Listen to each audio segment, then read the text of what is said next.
over to the left. And now bringing it right up to the line, he's Akins. Just pokes his nose through, but in the end, Lino able to bring him down. This is the last, but the first attacking kick position for either side. It's a real messy ruck and messy pass from Dunning half. It stabs through. And in the end, a wasted opportunity for Featherstone. Yeah, it was unlucky. There's a bit more urgency with the Featherstone team there. It's actually turned out to be a decent-looking kick, but there's a little bit reactive on it. He stops short, so this is the last. It's a sloppy pass, but the ball goes through from Lacans. And again, it's a repeat set. And Featherstone just building the pressure nicely here. Yeah, that's it. Addy now brings it up to the line and brings it out the back. Lacans drops it off to England. He's looking for a gap on that reverse line again. Dealt with by the Wakefield defence for the time being. This is the last. We come over to the left.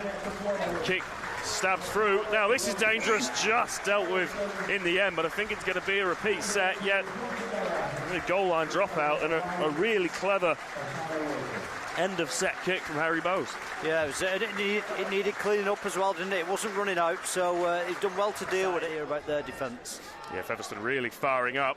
But Lino with a kick early on in the set. Walmsley brings it in. In the end, Waka Coke does really well to read the situation and bring him down. But how brave is that from Wakefield in these conditions? And then an error. Well, yeah, from the sublime to the disappointing. It was a really good kick over the top. Just as two teams familiarise themselves with each other below us. Oh, the referee's a little bit of work to do here. Ultimately, what seemed positive turns into a negative. Let's just see what Betfred makes of this. Red!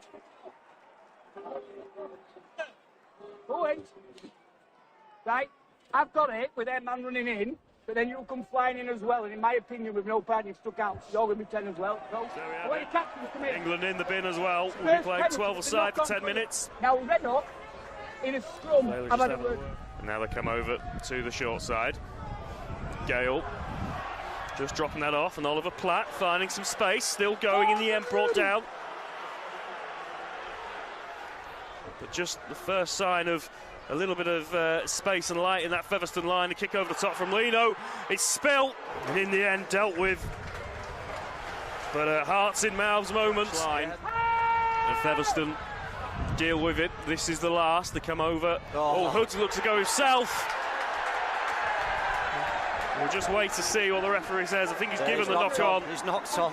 He's just dove for it, hasn't he? He's just short of the line, I think, and just lost control of the ball. But wow, what a warning shot! You could see that a mile off. Liam Wood, everybody knows it. He's been doing it for 10 years. Yeah, he's just looking to burrow his way through.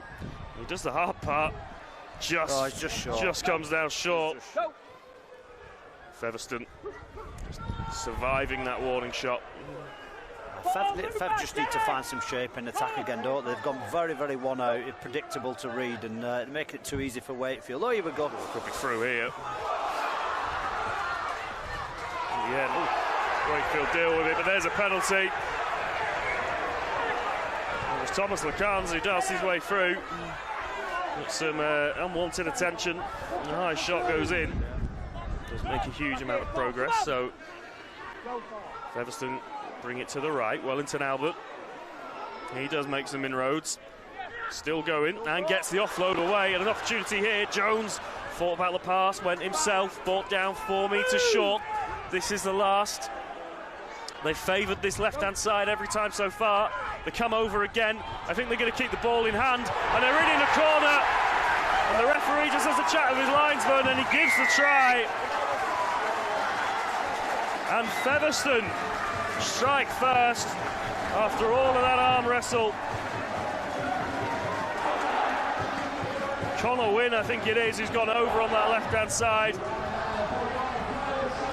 And Featherstone Rovers strike first, Paul. Yeah, absolutely. And I thought they'd missed a chance when the offload came. Nobody reacted to Connor Jones, but as I said earlier, you see Josh Griffin, he's just getting a little bit close to Lino. I said they'd go off the back, they set the trap.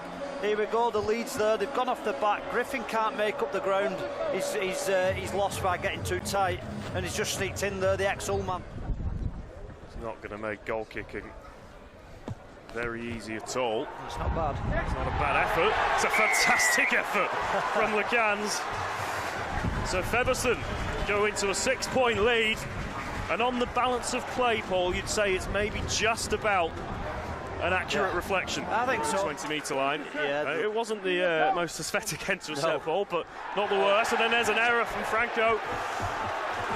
Featherstone have the ball back, 17, 18 metres away, and a real opportunity here to strike again before half-time. There's the blueprint, isn't it? Whatever you can do, we can do better. The return serve, don't they? With hard carries, a good kick, albeit ugly. Aikens brings us out to the side. Wakefield some space. Dealt with in the end. Oliver Pratt just getting across. But a real opportunity as Lacans brings it back into Fishwick. Almost punches his way through the line, but brought down 5 or 6 metres short. Jones brings us out to the left to Addy. Addy just dropping it off to Wellington Albert. Just a little bit disjointed and slow on that play, but he gets the offload away again. It's the second time he's caused some problems with that. An opportunity here. Day getting the offload away. Wing could be in the corner again, and Featherstone get a second.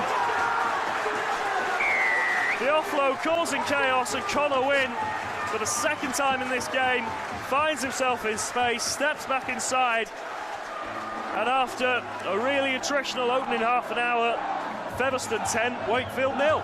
Well, it's Wellington Albert again, is it? With the offload, there's the error. Yeah, again, return serve, kick. The kick was ugly, but I said before, didn't I? Forced the errors, and there they got the reward. Albert again with the offload. Connor Jones this time they are alert to it and proactive, and they're on the front foot. They react to Connor Jones, who just services his edge there, and it's Connor Wynn again, who had a little bit to do, didn't he? He stepped in off that left foot and beat a challenge to just come in, improve the angle slightly, but most importantly got the 4 points. So big 10 minutes for Featherstone. Bradford tried to tackle his dad many a time. Joe Pitts, big carry from the Wakefield loose forward. Met well by the Featherstone defence, but some good metres made. Griffin from Acton Hark gives it to Lino, and here is Isaiah Vergana for the first time. Immediately spinning out of some contact, getting to his front, and it's a quick play the ball, so instant impact from Vergana, and an opportunity for Wakefield here.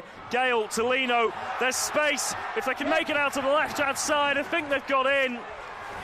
Instant impact from Isaiah Vergana, and Wakefield find themselves on the board. Yeah, absolutely. Well, what a strong carry. What a strong carry from Vergana. He's ridden a challenge. He's rolled out of it. He's won the ruck, and we just spoke about the speed of the ruck. And, the first quick play of the ball, well, they've shipped it out wide. Luke Gale squared up nicely. Lino's paired up with him, and Jowett, the full spine. And it was that guy Pratt, we mentioned him in the first half. I think that's the third time he's touched the ball. He's made 2 strong carries in the first half and scored with his first touch in the second. So a great part to play in this game as Pratt, but all the spine working well together. By the Featherstone defensive line. Smith brings us out to the right. It's Gale again, just looping round. Drops it off to Pitts. Cries of forward pass from the Featherstone fans. Nothing given. It's a few times now Smith's done that shape to go one way and gone the other, but it could come off here. Romain Franco in the corner. Wakefield have their second.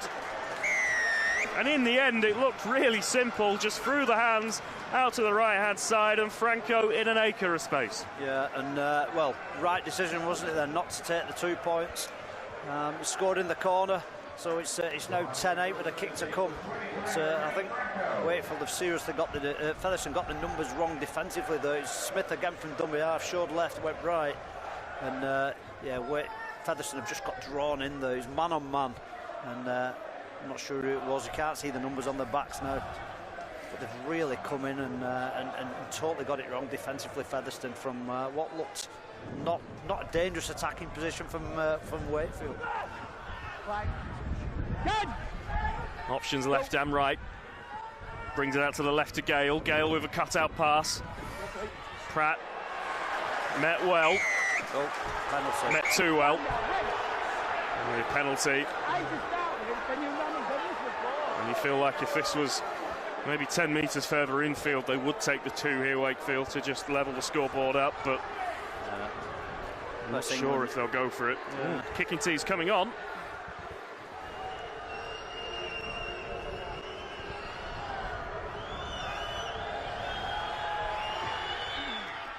Yes. And he's got it. So we are locked up at 10 points each. 15 minutes left in this game. We thought this was going to be a cracker. It's delivered. Betfred Challenge Cup 5th round tie going down to the wire. My word, Paul, have we got a ball game. 25 metres out. Addy brings it out the back. Oh. Now they look to come to the left-hand side. The referee's going to call it back. Yeah, good challenge. Put him down. And this will slow the play the ball down as well. Good. Although he manages to stay on his feet, which sped it up a little bit. And the referee's just going to bring that back. I think it was Yule who thought he'd got a second bite of the cherry, but this is the last. So the kick needs to come in. It's a little bit disjointed. There's the hooter. So Wakefield aren't able to make anything of it. And my word, Paul Rowley, after 80 minutes, and nothing to separate these two sides. And we're going to golden point. Wakefield just short of halfway. Yule will bring it up over that halfway line. Begana offering himself up as an option there. Didn't happen. Now they come out to the right. Lino brings it up to the line, and Josh Griffin comes up with the error, and there's some space here. Gale could be away. Gale could be away to win the cup tie. He's going for the corner. He's going to make it. Featherstone Rovers win in the most dramatic of circumstances. Gareth Gale goes 60 metres in golden point, and Featherstone Rovers are in the 6th round of the Betfred Challenge Cup. We always said there was a chance of an error at any given point. It's Josh Griffin who spilled it. Gareth Gale on hand to clean up and go all the way. And a famous win for Featherstone, Paul. Oh, well, you can only just, it's like, this is as old school as it gets. The fans are like jumping on the pitch. Everybody is black from head to toe. And like we said before, it was going to come off an arrow, wasn't it? Somebody's going to have to break a tackle, or it's going to come off an arrow, or a lack of discipline. Here's the try as we speak. It's Mason Lino. Lino up to the line. Yeah, if there's one man on the field you didn't want that ball to fall into, Gareth Gale with the pace, even in the mud. And it looked like there were people there who could cover him as well, but then you started picking out who the players were. It was young Vagana, the big prop. He was never going to chase Gale down, was he? And, well, it's fantastic from Featherstone. They've had to hold on for the whole 40 minutes. They've been dominated for 40 minutes to get to golden point. They've had a few chances, they've messed up. And, like I say, persistence, resilience, all them words you want, adjectives you want to be described as a football team, as a rugby team. Well, Featherstone had that today, and it was Gale who's come up with a match winner, and well deserved. We've been building it up for 2 weeks since it was drawn out. Boy, did it deliver. What a game. Horrendous conditions, but incredible entertainment served up from these two teams. And it is Featherstone who will be in the draw for the next round. Paul, we waited until the end. I don't know how you're going to choose it, rather you than me, but who is your Betfred player of the match? Yeah, I mean, really difficult decision, to be honest, but I just think the person who had the ball in his hands most, who wanted the ball in his hands when it got tough and when it got pressurised, and had pieces of quality all over the park. For me, it was Danny Addy. I thought he's a real leader for Featherstone, Danny Addy. So there you go, Danny Addy is your Betfred player of the match. Part of this victorious Featherstone team. These two sides, well, we've had to wait since 1998 to see them in a competitive game. 2024. Featherstone Rovers get the first spoils. We'll obviously see them play each other a couple of times throughout this season in the Betfred Championship. But this evening, it is Featherstone who are into the next round of the Challenge Cup. The jubilant scenes here at Post Office Road. And what a way to win it as well.